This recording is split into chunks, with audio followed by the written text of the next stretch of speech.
Olá pessoal, tudo bem? Pensando cada vez mais no desenvolvimento da prática esportiva e em possibilitar novos projetos, a Secretaria de Esportes de Joinville possibilita este importante treinamento para toda a comunidade. Esta é mais uma maneira de aliar conhecimento com o crescimento da nossa cidade. Este treinamento faz parte do projeto Farol, uma iniciativa inovadora que busca o desenvolvimento da cidade através de programas e projetos. Tudo por uma Joinville que queremos e sonhamos. Antes de começarmos o treinamento, o secretário de Esportes de Joinville, André Matos, tem um recado para todos vocês. Vamos ouvir. A ideia é que a gente potencialize novos projetos e possa fazer novos investimentos na área. É para empreendedores do esporte como um todo na cidade, sejam associações, atletas, instituições, clubes, para que eles possam se capacitar e estarem aptos a receber esse recurso. É uma estratégia que a gente está utilizando para que possam achar novos caminhos de captação de recursos para o esporte. Agora sim é hora de entrarmos numa imersão de conhecimento e desenvolvimento. O treinamento é Política Pública Nacional de Incentivo ao Esporte, Lei de Incentivo ao Esporte. Uma parceria com a Secretaria Nacional do Esporte e do Ministério da Cidadania. O palestrante é David Fuese, ele é assessor da Secretaria Nacional de Incentivo e Fomento ao Esporte do Ministério da Cidadania. Aqui ele vai fazer um panorama das políticas públicas do esporte no Brasil, além da capacitação para propor e captar recursos em projetos de incentivo ao esporte. Bom treinamento! Eu trouxe aqui uma pequena apresentação, tá? Sobre a lei de incentivo. Entendemos que cada vez mais projetos estão aparecendo, né? Mais entidades proponentes têm o interesse de apresentar esses projetos, levar o nome da lei de incentivo também em todo o território, que o país é enorme, né? E eu trouxe um pouquinho aqui essa apresentação para a gente conseguir conversar um pouco mais, às vezes tirar alguma dúvida que ficou, tá bom? Vou iniciar aqui. Bom, então, vamos lá. A lei de incentivo, nós gostamos de falar que é uma lei a mais democrática possível, né? Nós estamos aqui para atender a todas as manifestações esportivas, não é só visando uma modalidade ou não, pode ser olímpica, pode ser paraolímpica, formal ou não formal, né? Temos as entidades públicas e privadas aqui figurando como proponentes na lei de incentivo, ou mesmo qualquer entidade do Sistema Nacional do Desporto, né? CBDU, já temos projetos também de universidades, também vários projetos que já foram executados. Existe uma diversidade muito grande de que tipo de projeto pode aparecer, né? Desde um projeto que envolva oficinas, escolinhas, um projeto que já visa uma formação, né, daquele atleta ou daqueles atletas, um projeto até de construção, né? A gente está com aquela questão do contrato da Caixa Econômica, que está sendo muito em breve resolvido, acreditamos. Tá? Então, os projetos de obra também vão poder voltar a ser executados. Pode abranger também uma faixa etária muito grande, né? Pode ser só para crianças, adolescentes, adultos, idosos, né? Então, é uma política pública muito acessível a todos. A gente quer que todo mundo entenda que não é um bicho de sete cabeças apresentar um projeto. Todos que possuírem os requisitos que a legislação manda, claro, podem ter um projeto na lei de incentivo, né? E desde que um dos principais pontos é aquela organização e transparência na gestão, né? Isso aí, ainda que o recurso seja via renúncia fiscal, né? Querendo ou não, esse recurso, no momento que ele entra na conta dos projetos, ele se torna um recurso de natureza pública. Então, a organização e transparência durante a execução, de todos os passos do projeto, né? É sempre essencial para ter um projeto, que nós gostamos de falar assim, um projeto destaque, né? Um projeto que vai estar sempre de acordo com a legislação, a entidade vai ser sempre bem vista por todos, não só pela administração pública, como aquela que cumpre tudo, né? Mas até pelos beneficiários também, pelo público em geral, que vai ficar cada vez mais conhecendo aquela entidade. Nossa, a entidade consegue executar com maestria aquele projeto, é muito organizado, tem responsabilidade com o recurso que usa, né? E só um destaque, assim, em 2020 nós tivemos em cerca de quase 300 milhões de captação, chegou a quase isso. Faltou um pouquinho para atingir os 300 milhões de recursos captados, autorizados a captar em 2020, tá? Então, nós temos aqui, além da lei de incentivo federal, temos as leis de incentivo estaduais. Também eu trouxe aqui um pouquinho outras formas, né, de financiamento esportivo hoje existentes no país, mas vamos concentrar aqui mesmo só na lei de incentivo federal, tá bom? Então, dentro da lei de incentivo, nós temos principalmente essas portarias. Temos a lei 11.438, que é a lei de incentivo, de fato, uma lei de 2006, do finalzinho do ano ali de 2006. Temos o decreto que regulamenta essa lei, que é o decreto 6180 de 7. E eu acho que uma das principais perguntas é onde que eu posso olhar, o que precisa, a gente vai encontrar nas portarias, né? A principal hoje que nós temos é a portaria 424 de 2020, que sofreu uma alteração na semana passada, foi publicada a portaria 638, entra em vigor ainda no final dessa semana. Temos a portaria 115, que trata sobre a certificação dos projetos de rendimento, né? A certidão de registro cadastral, tão importante, tão citado até mesmo em outras lives das importância de ter esse documento sempre atualizado. Temos a portaria 151, que fala especificamente sobre os projetos de obra, né? Ela teve uma pequena atualização no ano passado. Temos a Lei Pelé, que seria a Lei 9.615, de 98, da qual nós tiramos alguns pontos, dentre eles as manifestações esportivas, né?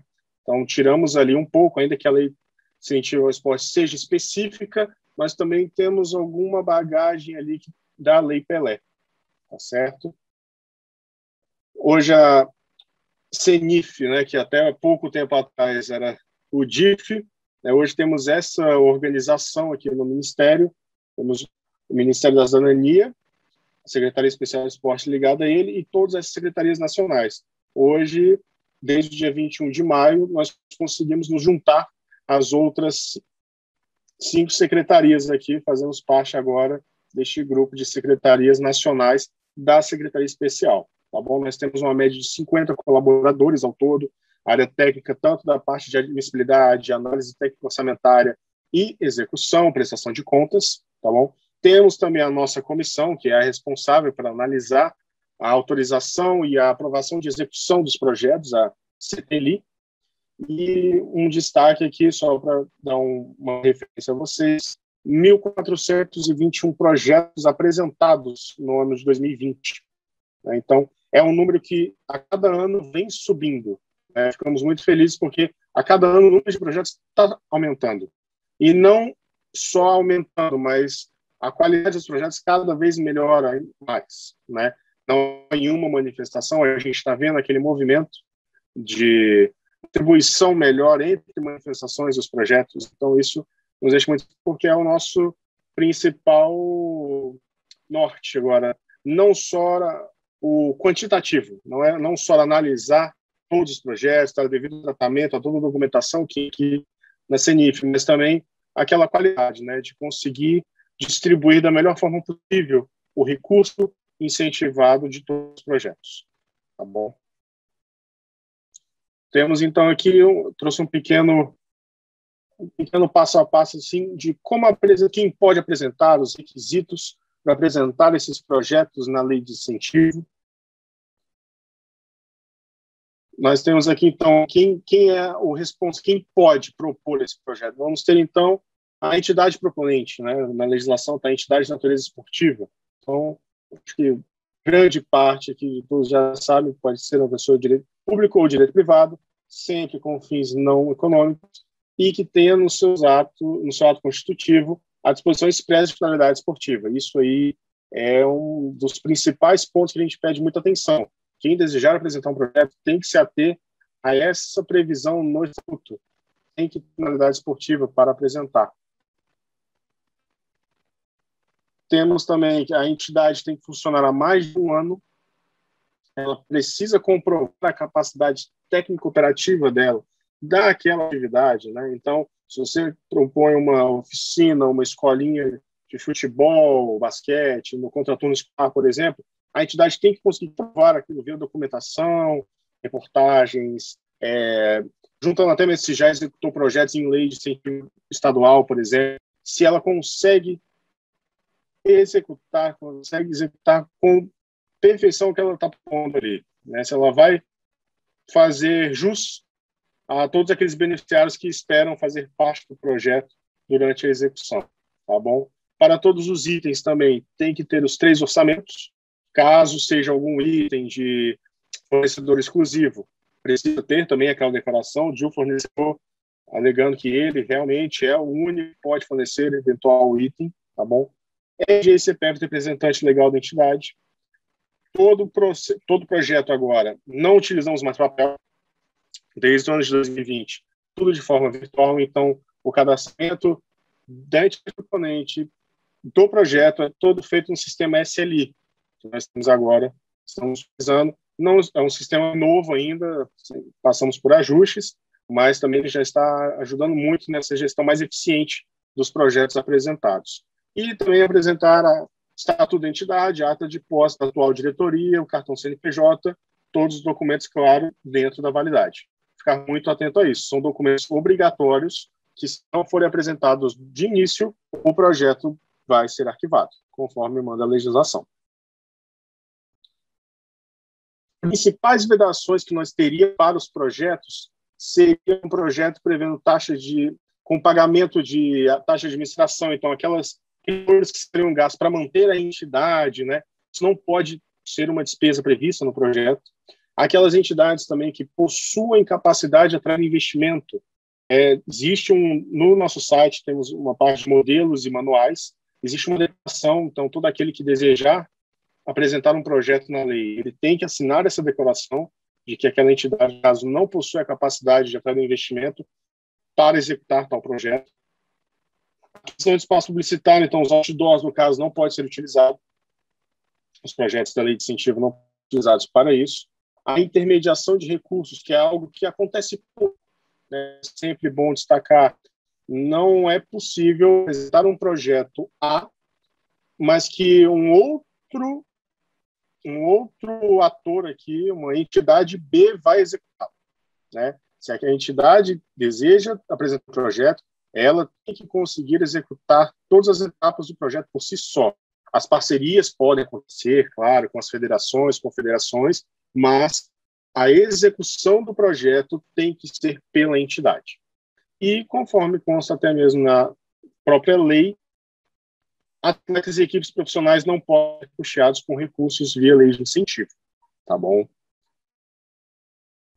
Além disso, nós temos as manifestações que podem aparecer nos projetos, então temos o esporte de rendimento, participação e o educacional. O rendimento, o próprio nome já diz, né?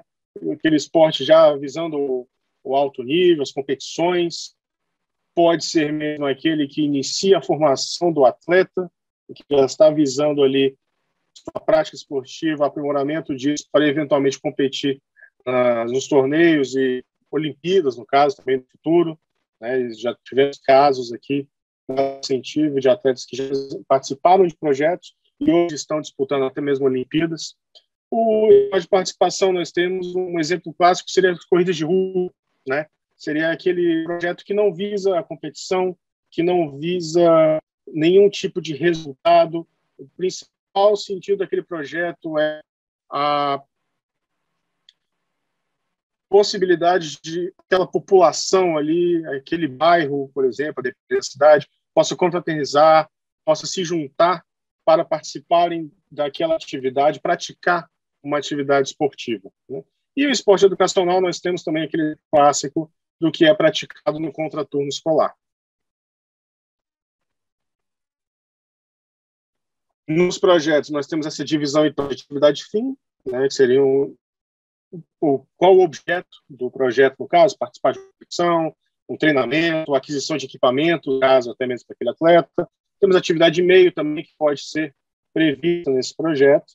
E temos a elaboração e ação, né, aquele percentual ali previsto na portaria de 5% para rendimento, 7% participação, 10% educacional, né?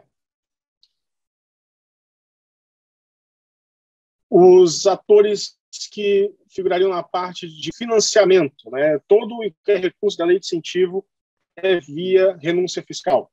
Então, a entidade não entra com nenhum tipo de recurso Se ela não desejar, claro, ela pode também querer empregar recursos de outras fontes, que devem ser informados também, claro, no projeto, mas os recursos principais da lei de incentivos são via renúncia fiscal. Então, empresas podem aportar até 1% do lucro, do imposto devido, do seu imposto de renda, empresas que são tributadas no lucro real, né? Pessoas físicas podem decidir doar também até 1% do imposto devido, tá bom? E o destaque é que pessoa física que desejar aportar na lei de incentivo precisa fazer o preenchimento do modelo completo da declaração. Se for o modelo simplificado, não é possível ter essa dedução da lei de incentivo, tá ok? Então, uma ação nesse ponto aí, caso desejem aportar na lei. Aqui nós temos um fluxo bem rápido de como funcionaria esse trâmite do projeto desde o início, né? Então, nós temos aqui a admissibilidade, o protocolo dele. A partir desse protocolo, o próximo passo seria a análise de admissibilidade, que seria aquela documentação, o cara crachá, né? Nós temos aquele checklist, área técnica, os nossos analistas têm checklist, se todos os documentos ali estão na validade, estão válidos, os orçamentos, são 3 orçamentos para cada item, ou aquela situação que eu expliquei, de uma declaração de fornecimento exclusivo, se ele consegue comprovar a capacidade técnica operativa, se tudo isso está ok, o projeto pode seguir a deliberação da CTLI quanto à autorização de captação. Se falta algum documento nessa etapa, não existe a possibilidade de recurso, né? Como eu falei, são documentos obrigatórios, se não forem apresentados no início do projeto, esse projeto vai ser arquivado. Indo para a CTLI vai analisar quanto à autorização de captação, se o projeto aí cumpriu com todos os requisitos legais daquela etapa e autoriza que este projeto possa captar recursos. Temos a publicação no Diário Oficial, então, a entidade precisa encaminhar algumas certidões de regularidade fiscal, federal, municipal, estadual, né?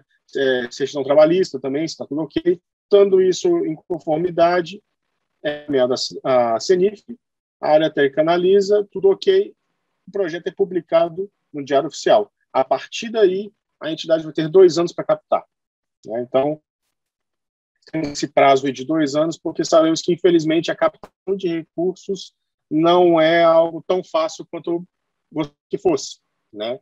E essa é uma parte que realmente cabe somente à entidade. A CENIF não entra em nenhum momento, não tem nenhuma gerência sobre essa etapa, né? A entidade realmente, né, tem uma coordenadora aqui, a Michele, ela gosta de fazer a entidade realmente passando o chapéu, né? Conseguindo essa captação até atingir um mínimo de 20%. Então, se ela apresenta um projeto, solicitando um projeto de 1 milhão, ela tem que captar no mínimo 20% de recursos, 200 mil, para solicitar essa análise técnico-orçamentária do projeto. Caso o projeto tenha tido captação parcial dentro desses 2 anos, a entidade vai fazer um ajuste ali, né, ela vai adequar o plano de trabalho para aquela nova realidade financeira. Então, quando ela for solicitar a ATO, essa análise orçamentária, ela já apresenta aquele novo plano de trabalho com um novo valor que ela conseguiu captar. Então, eventualmente, alguma ação, algum item pode ser tirado, reduzido, a entidade tem que fazer esse crivo de o que é importante continuar no projeto, né?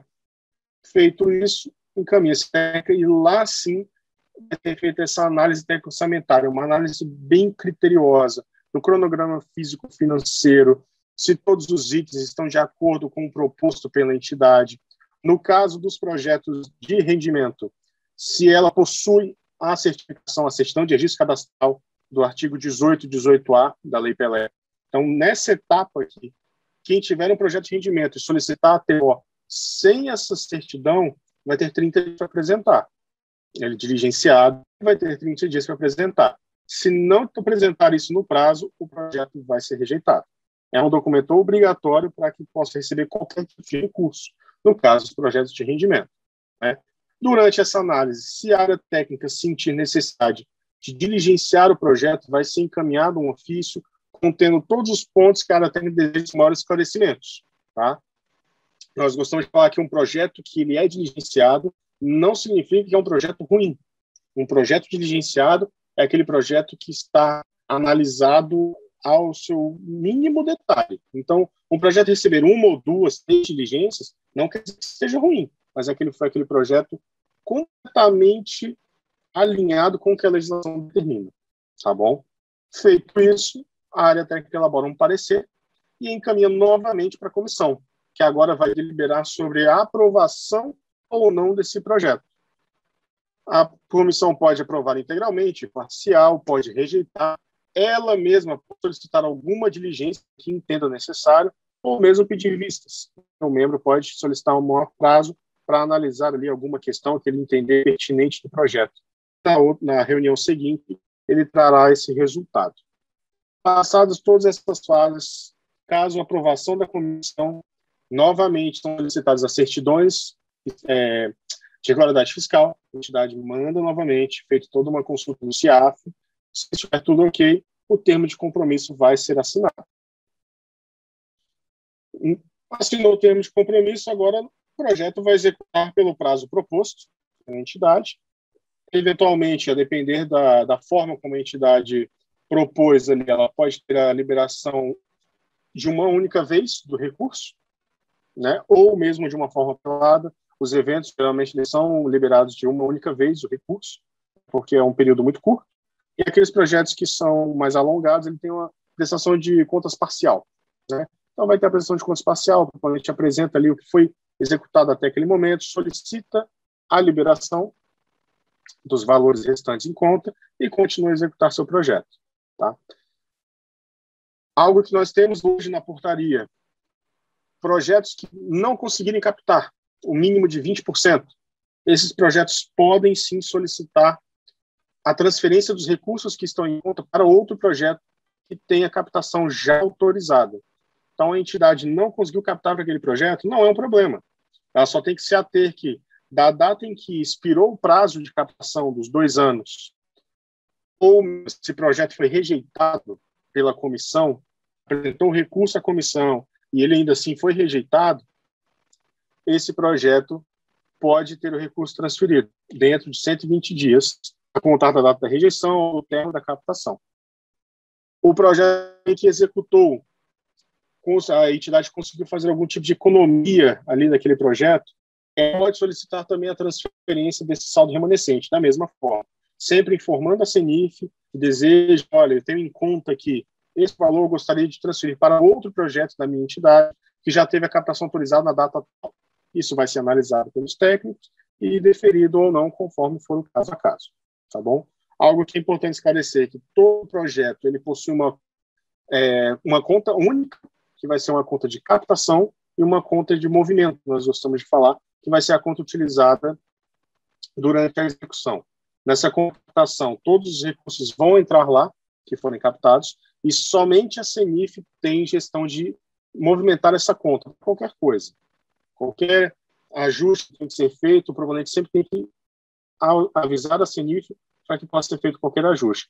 Na movimentação, não. Isso já é uma gerência da entidade proponente, que vai ter ali a liberdade de fazer os pagamentos que tiver que fazer, e, claro, tendo todos os comprovantes depois para a apresentação de uma prestação de contas. Nós temos, então, como eu já disse, 2 anos de prazo de captação, que são improrrogáveis, exceto aqueles projetos que têm um contrato de patrocínio, né? Então, pode haver, ainda depois desse prazo de 2 anos, aquele contrato que foi feito 3, 4 vezes, que o patrocinador propôs fazer esses aportes, então ele pode se estender um pouco a mais do que os 2 anos. E também tivemos agora vamos ter uma nova possibilidade de captar além desses 2 anos, que eu vou falar um pouquinho mais na frente, que foi uma dessas alterações na última semana da portaria 424.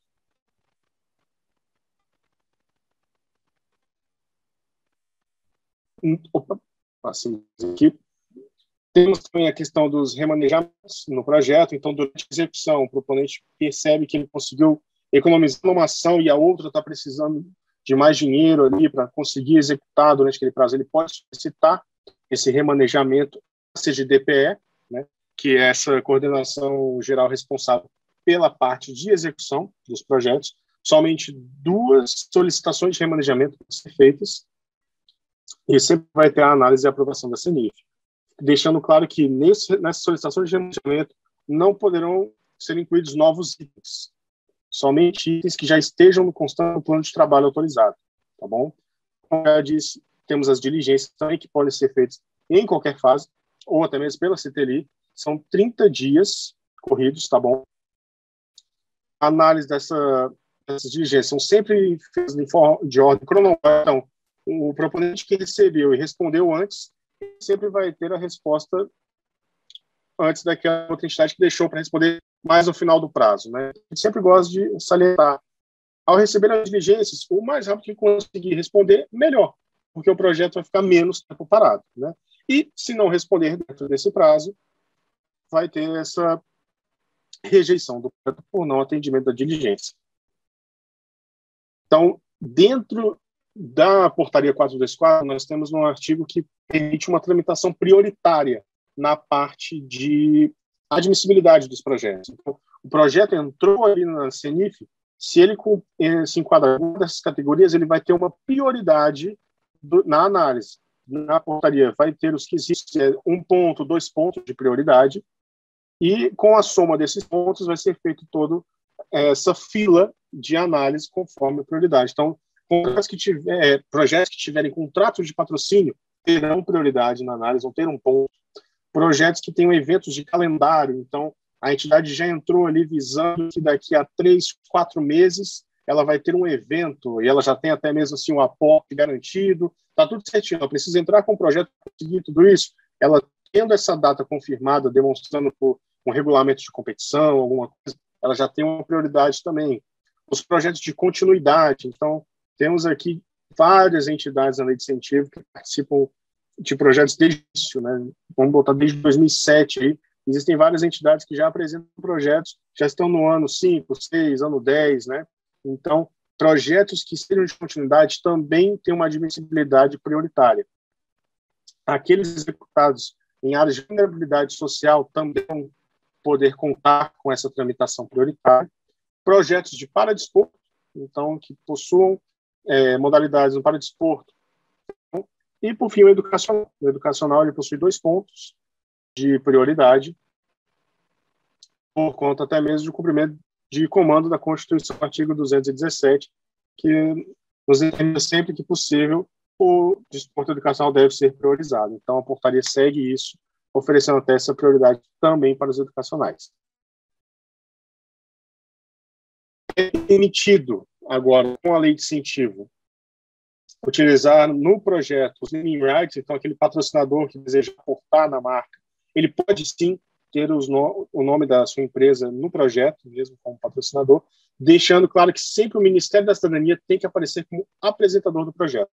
Então, assim, isso é muito importante quando for enviarem o plano de divulgação da lei de incentivo, né, o PDLIE, fica muito destacado que o Ministério tem que ser o apresentador ali. As logomarcas têm que ter uma proporção de tamanho, na portaria vai ter toda essa especificação e, claro, também nós temos nossa DICOM do Ministério, que está ali sempre após para tirar qualquer dúvida relativa a essa parte de divulgação, tá bom?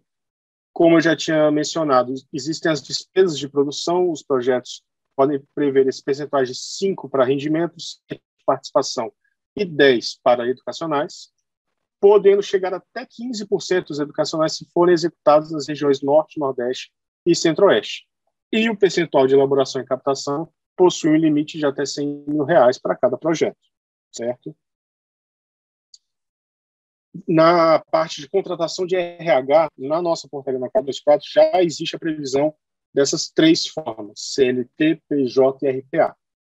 Uma coisa que eu queria destacar é cabe sempre a entidade escolher, tá bom? Nós já recebemos várias perguntas, mas será que esse é melhor, o outro é melhor? Isso fica sempre a cabo da entidade.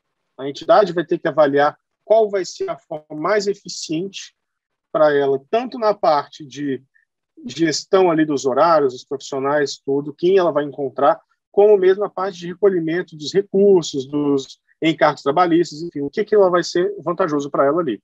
Então, existem as 3 opções, cabe à entidade escolher qual melhor se confirma para cada projeto.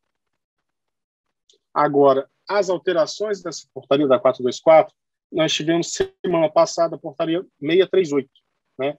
Então, ela trouxe algumas alterações importantes na portaria, por mais que ela seja uma portaria nova, tem 1 ano de existência, mas o secretário Leonardo está sempre empenhado de deixar a legislação mais atual, uma atualização mais eficiente para todos, visando ali, gente, não é que algo estava errado antes, mas se a gente pode melhorar aquela legislação, por que não? Então, é sempre um trabalho contínuo. A legislação está rodando, a gente está tendo esse feedback da comunidade, das entidades, a comunidade esportiva, e a gente vai avaliando realmente o que pode ser melhorado, o que pode ser alterado ali, ou até mesmo excluído, porque já não faz mais sentido, né? Então, nessa alteração, nós temos uma previsão de que todo e qualquer aporte captado tem que ser feito na conta do projeto, na conta captação, tá? Então, não é possível aquela captação massificada, se a gente pode dizer assim. O aporte, se você tem um grupo de pessoas que querem doar, não pode ser feita essa doação em massa para uma conta, a terceira conta, que depois vai ser informado e depositado na conta do projeto. Se tem pessoas querendo doar para o projeto, uma tem que doar individualmente o valor que desejar direto na conta dos projetos. Tá? Temos a desistência de execução. Nos casos em que o proponente desistir de executar o projeto, pedir o arquivamento desse projeto, aí ele não vai poder solicitar a transferência do recurso. Tá? Eventualmente, o que estiver em conta vai ser recolhido via GRU ao Tesouro Nacional. Tá certo? Rendimento das aplicações financeiras também, os recursos que ficam na conta captação, eles devem ser aplicados automaticamente, né? E esse rendimento agora também vai ser permitido utilizar para despesas com RH. Então, mais um ponto aqui que o secretário percebeu que a gente podia melhorar um pouco também. Afinal de contas, todo o dinheiro faz a diferença ali na hora de executar o projeto, é sempre bom.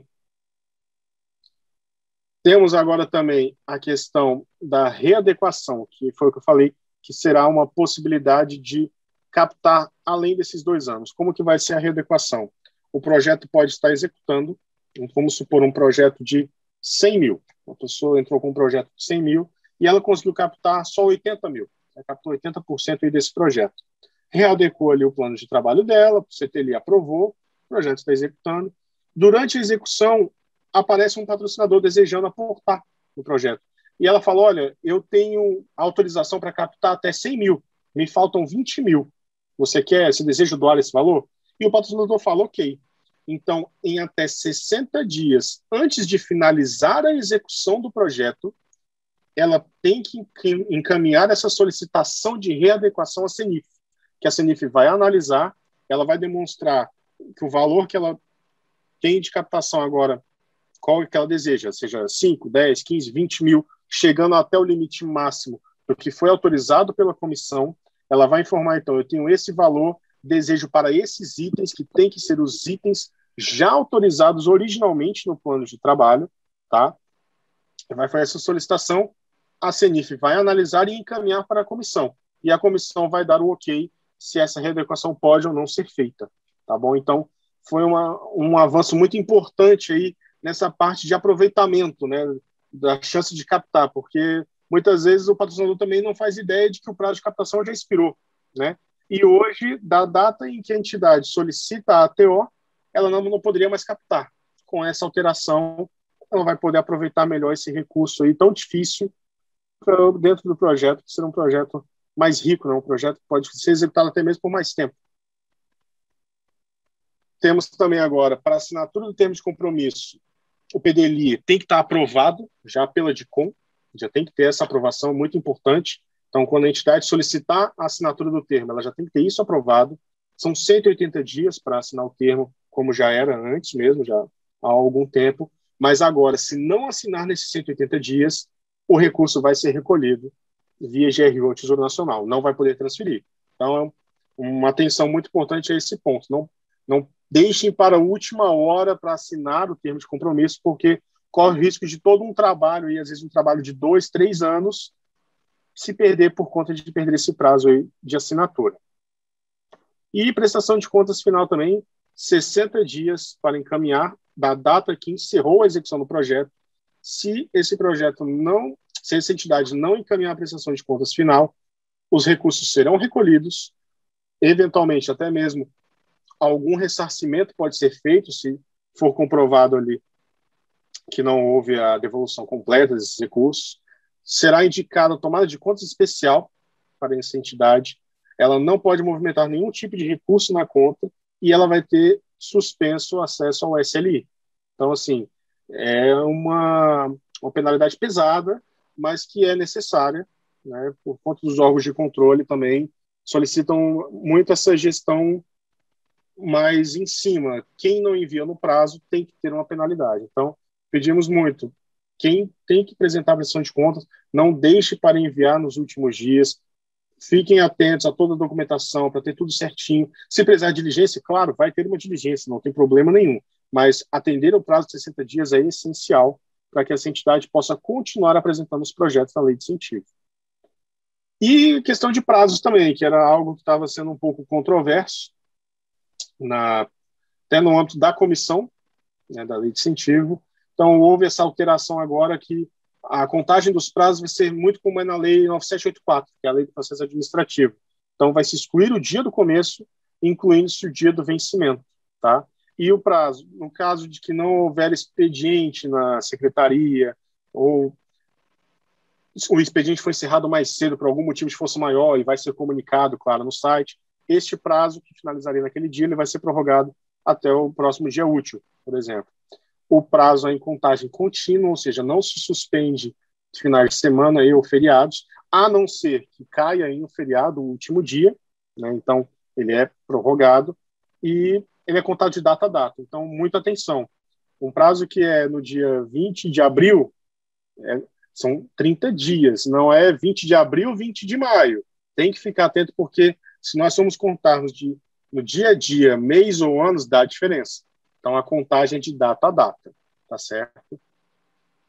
E eu trouxe aqui também agora, já aproximando do final da apresentação, alguns números aqui dos projetos. Então, nós temos aqui um gráfico mostrando uma evolução nessa apresentação de projetos aqui nos anos da lei de incentivo, né? A gente pode ver que sempre projetos de rendimento foram os maiores protagonistas ali de 2010 a 2015, ali figurando sempre muito acima dos outros.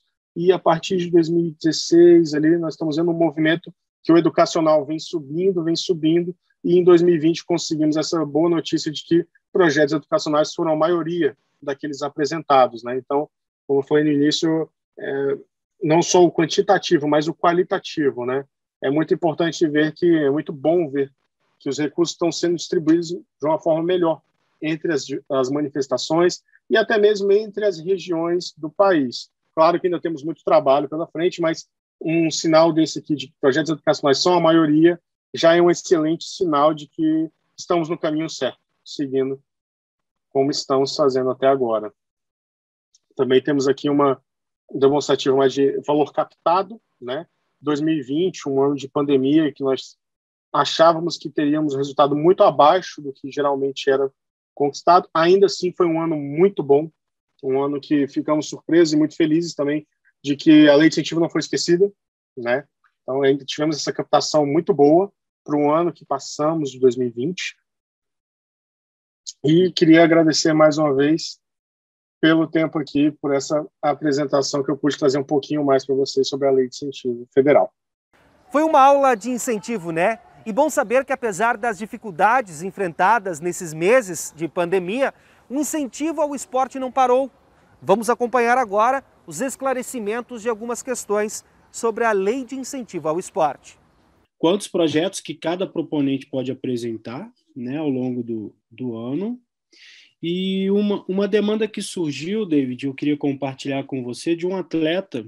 Ele é um atleta de vôlei de praia, e segundo ele não necessariamente precisa de estar registrado a um proponente. Ele pode se filiar à federação e ele competir normalmente. E numa conversa ele falou que a dificuldade que ele tem de acessar a lei de incentivo é exatamente essa: ele tem que ter um proponente. Uhum.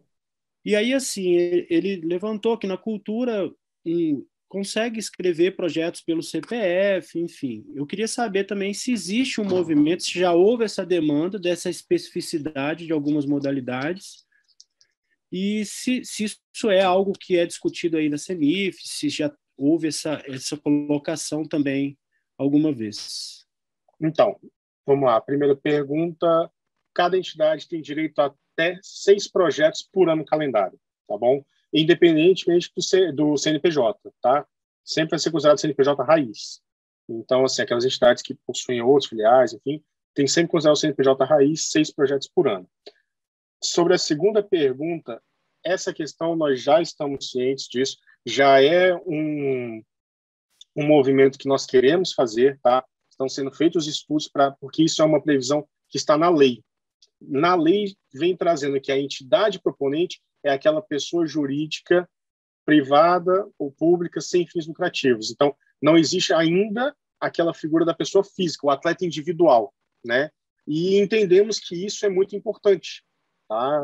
Nós entendemos que os atletas individuais têm tanto ou mais direitos até mesmo de conseguir, às vezes, um apoio, porque a lei de incentivo está aqui para auxiliar a todos ali, seja na formação esportiva, seja mesmo para permitir que ele possa competir no evento fora do país, né? A gente entende a importância disso. Então, avisar para todo mundo, claro, os estudos para isso estão sendo feitos, tá? O secretário Leonardo, junto com o secretário especial Marcelo também, já estão cientes disso e a gente está nesse movimento para conseguir atualizar a lei de incentivo também, tá bom? Uma dúvida até nossa aqui, referente à prestação de conta, vocês analisam sobre 2 perspectivas, uma técnica e outra financeira. Isso. Elas acontecem, inclusive, de forma separada. Exato. E aí eu queria saber assim, se tudo é feito por vocês mesmo, tanto a técnica quanto a analítica, e se existe um prazo, né? A técnica ela é respondida um pouco mais rápido ou não. Essa é uma dúvida que a gente tem, que pode ser que os colegas também tenham. Prestação de contas, então, nós temos a gente fala a prestação de contas do objeto, né? Prestação de contas física, que é o do objeto, e a financeira. A CENIF analisa somente o viés do objeto, tá? Então, a prestação de contas, a documentação é encaminhada até a secretaria, a área técnica responsável faz essa análise, está girando em torno de 30 dias, a análise disso aí está bem rápido, tá? O secretário Leonardo está muito empenhado em otimizar esses processos para agilizar isso, tá? Então, está girando em torno de 30 dias. E, a partir do momento que tem o parecer do objeto, seja pelo cumprimento parcial, rejeição, é encaminhado a um outro setor do Ministério, na verdade, que é uma Secretaria Geral de Fundos e Transferências, a SGFT, e lá dentro vai ter uma coordenação, que é a CGPC, Coordenação Geral de Prestação de Contas. Lá eles vão fazer essa análise financeira, tá bom? Ali aí nós não temos como influenciar muito no prazo de análise deles, mas da nossa parte a gente está tentando fazer de tudo para sempre, com 30 dias, já ter esse parecer aqui do objeto. Tá? Gostaria de saber mais informações referente ao período de inscrição, tanto da entidade quanto de projetos. Tá. Durante o ano todo, a entidade pode se cadastrar no SLI, não existe uma janela para isso. Agora, para apresentar projetos, 1º de fevereiro a 15 de setembro de cada ano, tá bom? Então, a gente tem essa janela aqui de 1º de fevereiro a 15 de setembro, cada ano calendário para apresentar projetos. É isso aí, pessoal. Espero que todos tenham aproveitado ao máximo. E vamos em frente, que temos muito trabalho em prol do desenvolvimento do nosso esporte. Um abraço e até a próxima.